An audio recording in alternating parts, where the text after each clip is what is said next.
I'll never forget the moment my son looked me straight in the eye and said, "I wish you were dead." It wasn't yelled in the heat of an argument. It wasn't whispered in some drunken haze.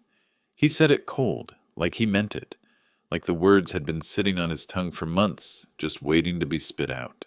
And the worst part, for a second I believed him. Before we continue, let me know where you're watching from in the comments. I want to see how far this story travels. I'm 65 now. Spent over 40 years working 12-hour shifts in a GM plant in Lordstown, Ohio. Hands stained with grease, lungs full of metal dust. That job nearly broke me, but it also paid for the roof over our heads and, most importantly, for my boy's education. Ohio State University, $40,000 a year, times 4 years. Every overtime shift, every Christmas I worked instead of spending at home, every dollar I tucked away, it all went to him. And back then, he used to call me his hero. I've still got the letter he wrote me in high school where he said just that. But heroes don't last, not in real life. The night he said those words, I was sitting in my garage. It was February, the kind of Ohio winter where the air cuts your lungs like broken glass. I had the little space heater buzzing in the corner, but the concrete floor still felt like ice under my boots. My garage always smelled of oil and steel, my sanctuary after retirement, filled with old tools, half-finished car projects, things that reminded me of who I used to be. That night, though, it smelled like betrayal. You see, this wasn't the first time my son had disappointed me, not by a long shot. When his mother got sick, stage 4 ovarian cancer, we racked up over $120,000 in hospital bills, even after insurance. I sold my boat, cashed out part of my 401k. We buried her in the spring. I thought losing his mom would pull us closer. Instead, it drove him further away. He married into money. His wife's family lived in a shiny suburb of Columbus, with manicured lawns and German cars in the driveways. At first, I was happy for him, proud even. But little by little, I started to notice the shift. The calls came less often. The invitations slowed down. And when I did show up for Thanksgiving last year, I was seated at the very end of the table like some distant uncle nobody remembered to include. No one asked me to carve the turkey. No one asked me to say grace. I sat there with a cold plate of green bean casserole and realized I was no longer his family. I was his burden. But here's the thing that will probably spark some debate. He didn't just cut me out emotionally. He kept using me. Years ago, when he bought that big house in Columbus, $600,000, more than I'd ever dreamed of, he asked me to co-sign. Said it was just paperwork, that he needed my good credit. He promised he'd refinance once he got a promotion. I agreed, because I was his father, because that's what fathers do. Except he never refinanced. That night, after he told me he wished I was dead, I sat there in my garage, staring at the letter from his teenage years, the one where he called me his hero. I thought about the house, the debt, the years of my life poured into his success, and for the first time in my life, I felt something cold replace the warmth I'd carried for him. I told him one thing before I left his doorstep that night. I said, "You'll regret this, son. You'll regret every word." He laughed. That laugh will haunt me longer than the words ever will. Because later that night, as I looked over the old paperwork he thought I'd forgotten, I realized something he didn't know. The house wasn't just his. My name was still right there, printed in black ink on the deed. And that's when everything changed. I didn't sleep that night. The words kept echoing in my head. I wish you were dead. I sat at my kitchen table with a cup of lukewarm coffee, staring at the pile of old paperwork I'd pulled from the garage cabinet. My hand shook as I flipped through each page. Bank statements, loan agreements, and finally, the deed. My name was still on it, bold and clear. My son had no idea. For years, I told myself it was harmless to co-sign. I believed his promise that he'd refinance after he got that promotion. But deep down, I think I knew. He'd been leaning on me his entire life, and maybe I wanted him to. Maybe it gave me purpose after his mother passed. But seeing my name there, knowing I still legally owned half his precious $600,000 house in Columbus, made my blood run cold. I remembered Thanksgiving, the one that broke me. They had a long oak table, easily seating 20. His wife's family filled it with chatter about investments, vacations, new Teslas. I was seated at the very end, next to a stack of unused plates. No one even passed me the turkey. At one point, his father-in-law leaned over and whispered, "At least you raised a son who married well." He laughed like it was a compliment. I forced a smile, but inside I burned. It was there, that night, that I overheard something. His wife bragged to her sister about how they leveraged the house to fund a vacation home in Florida. That word, leveraged, stuck in my head. I didn't understand all the details at the time, but I knew enough. They'd used the house, the same house with my name on the papers, to pile on more debt. And they never told me. That's when things clicked. The mortgage wasn't just his problem. If he defaulted, if the bank came knocking, it would be my problem too. My retirement, my savings, the little nest egg I'd built from 4 decades of broken backs and busted knuckles, it could all vanish because of him. I wrestled with it for weeks. Do I confront him? Do I forgive him like I'd done every other time? Or do I finally protect myself? That's the part that people might debate. Some of you might say, he's your son. Blood is blood. But tell me, at what point does loyalty to family cross into self-destruction? One afternoon, I drove down to Columbus. It was early spring, the kind where the snow's melted, but the wind still cuts your face raw. I parked across the street from his big white house with the stone driveway, and I just sat there watching. Kids rode their bikes. A UPS truck dropped off a box labeled Pottery Barn. They lived like royalty while I scraped coupons for groceries at Kroger. Finally, I walked up and rang the doorbell. He opened it, wearing a polo shirt and holding a glass of bourbon like he was some country club member. He didn't even say hello, just smirked. "What are you doing here, Dad?" I told him we needed to talk.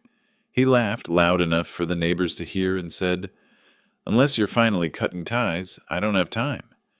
Then he shut the door. That was the moment I decided. Forgiveness wasn't an option anymore. A week later, I was sitting in a downtown Columbus law office, handing over the deed and mortgage documents to a young attorney with slick back hair. He looked them over, nodded, and said words that nearly stopped my heart. "You have every legal right to claim your share. More than that, if they leverage the house without your consent, you could sue for fraud." Fraud! That word hit me like a hammer. On the drive home, I kept gripping the steering wheel so tight my knuckles turned white. This wasn't just about money anymore. It was about betrayal. My own son had put me in the crosshairs of financial ruin, and he didn't care if I went down with him. That night, sitting back in my garage with the hum of the space heater, I pulled out that old letter again, the one he wrote in high school, calling me his hero.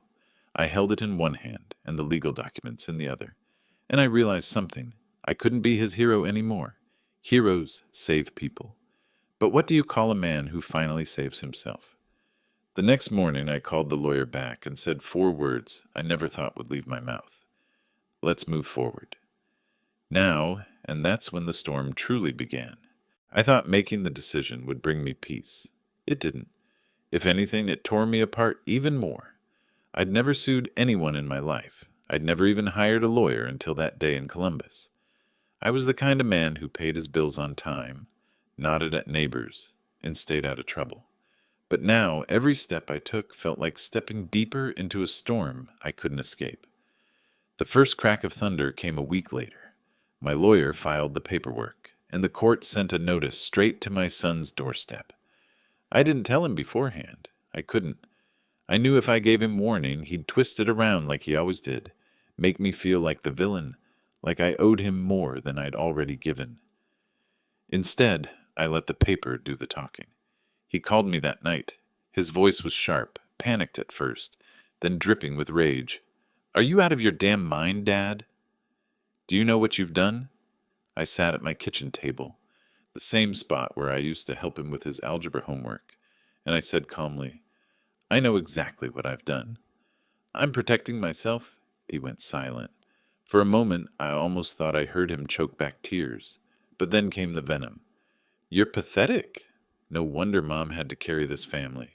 You're nothing but a bitter old man. Those words cut deeper than I care to admit. But here's the part that will divide people. Did I cross a line by dragging my own son into court? Or did he cross it first, when he leveraged my name for his luxury life without asking? That's the question that kept me awake every night. The case moved quickly. My lawyer uncovered documents showing my son and his wife had taken out a second mortgage, nearly $200,000, using the house as collateral. My signature was nowhere on it. Fraud, plain and simple. I felt sick when I saw the numbers. All those vacations they posted on Instagram, Cancun, Aspen, Key West, they weren't just living beyond their means. They were living on borrowed money, money that could have wrecked my entire retirement. I remember sitting in court for the preliminary hearing. The judge's chambers smelled faintly of coffee and old paper. My son sat across from me in a navy suit that didn't quite fit, his wife clutching his arm like she could squeeze loyalty back into him. He wouldn't meet my eyes, not once. The boy who used to run into my arms after baseball practice now sat pretending I didn't exist. The lawyer laid it out. Mr. Whitaker, he said, using my son's name, knowingly used his father's legal standing to secure debt without disclosure? That's fraud. I saw his face twitch. For the first time, he looked small, like a kid caught cheating on a test. And a piece of me, the father still buried inside, wanted to stand up and tell the judge it was all a mistake, that he was a good kid who just got in over his head. But another piece of me, the man who'd been shoved to the end of the table, laughed at, told to die, sat there stone-faced. When the hearing ended, he finally looked at me. His eyes weren't angry anymore. They were pleading. Dad, he mouthed, so quietly I almost missed it. Don't do this. I walked past him without saying a word. On the drive home, rain pelted the windshield so hard I had to pull over. I gripped the steering wheel and asked myself if this was justice or revenge. Was I teaching him responsibility, or was I destroying what little remained between us? My chest ached with the weight of it.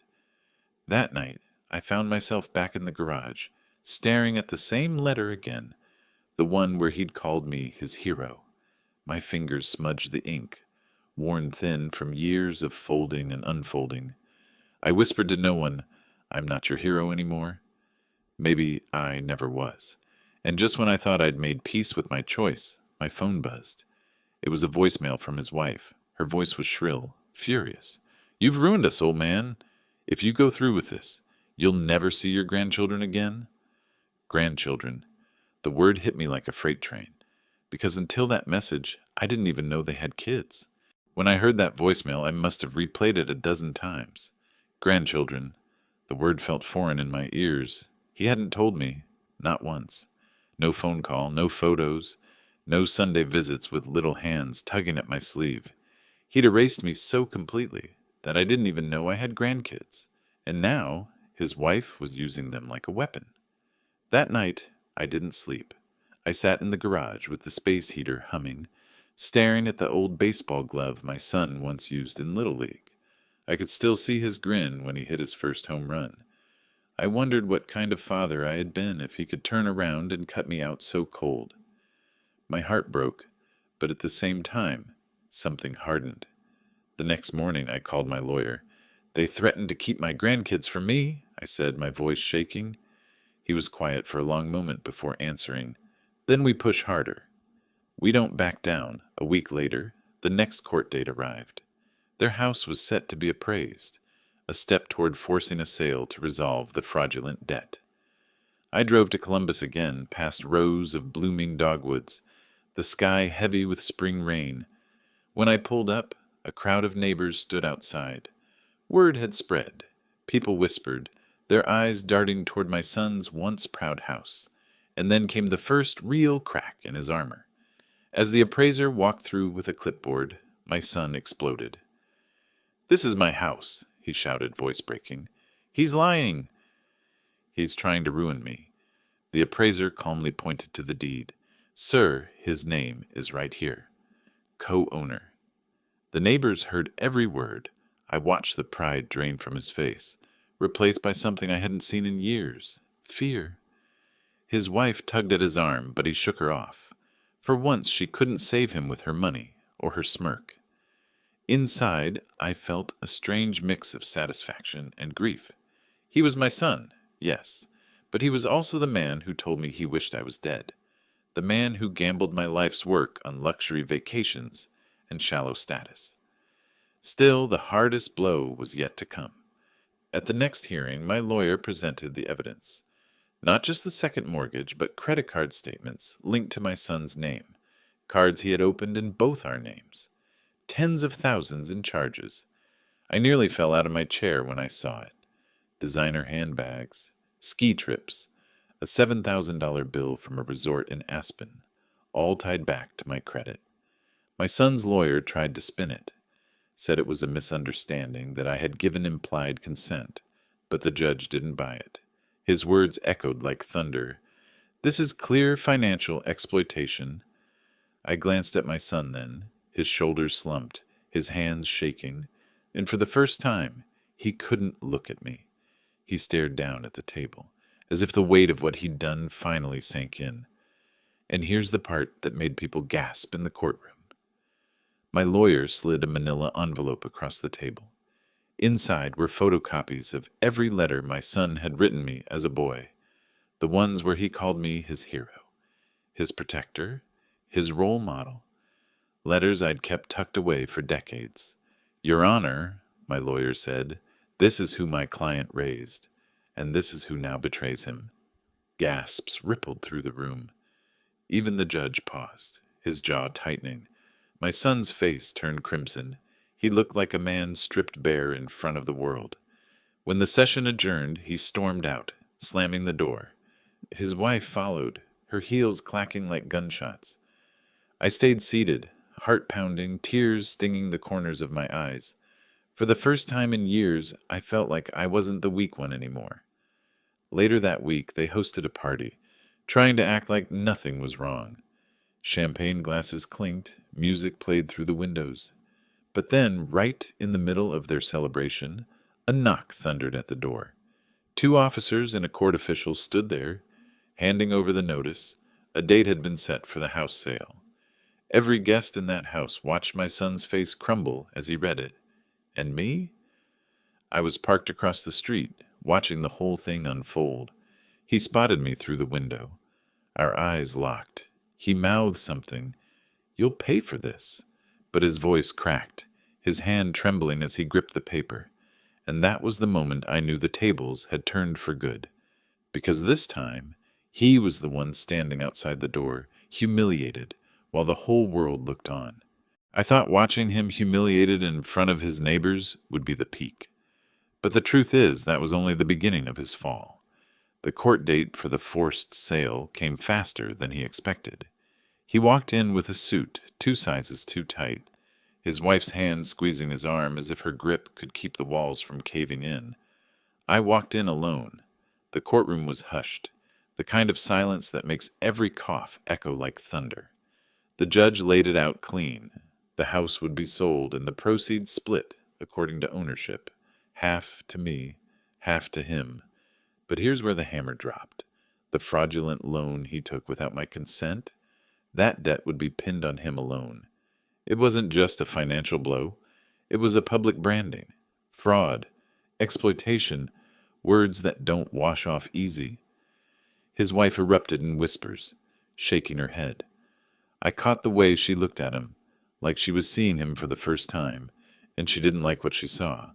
But the real twist came after the gavel fell. My lawyer leaned in and said, "They've filed a criminal referral." My son's face went pale. He knew what that meant. Fraud wasn't just a word anymore. It was a charge that could follow him, ruin his career, strip away every shred of respect he still clung to. For weeks afterward, the fallout spread. His wife's family, the ones who once laughed at me across their fancy Thanksgiving table, quietly distanced themselves. The country club membership lapsed. The neighbors whispered. By summer, the house stood empty, a for sale sign out front with weeds curling around the post. And then came the call I never expected. His wife left him, packed up the kids, the grandchildren I hadn't even known existed, and moved back in with her parents. She didn't even leave a note. Just gone. I wish I could say I felt nothing, but that would be a lie. My chest ached hearing it. No father dreams of watching his son's life crumble like dry leaves in his hands. But I also couldn't deny the cold satisfaction pulsing under the pain. He had wished me dead. Instead, he was the one left standing in the ashes of his own choices. A month later, I drove past that house one last time. The windows were dark, the yard unkempt, paint peeling from the trim. It looked nothing like the place where he once held champagne glasses and laughed at my expense. It looked abandoned, forgotten, just like he had tried to make me feel. I parked across the street, cut the engine, and sat in silence. And then I did something I hadn't done in years. I cried. Not out of weakness, but out of release. I cried for the boy who used to call me his hero. I cried for the man he had become. And I cried because for the first time, I knew I had saved myself. I never pressed for prison time. I didn't have to. The stain on his record, the loss of his family, the whispers that would follow him every time he walked into a room, that was punishment enough. He wanted me erased from his life, but in the end, he erased himself. What I learned from all of this is simple, though it took me 65 years to admit it. Love doesn't mean letting yourself be destroyed. Being a father doesn't mean being a fool. And sometimes the only way to protect what's left of your heart is to let go of the one who broke it. Have you ever faced something like this, where family cut so deep you had to choose between forgiveness and protecting yourself? I'd like to hear your story. Drop it in the comments.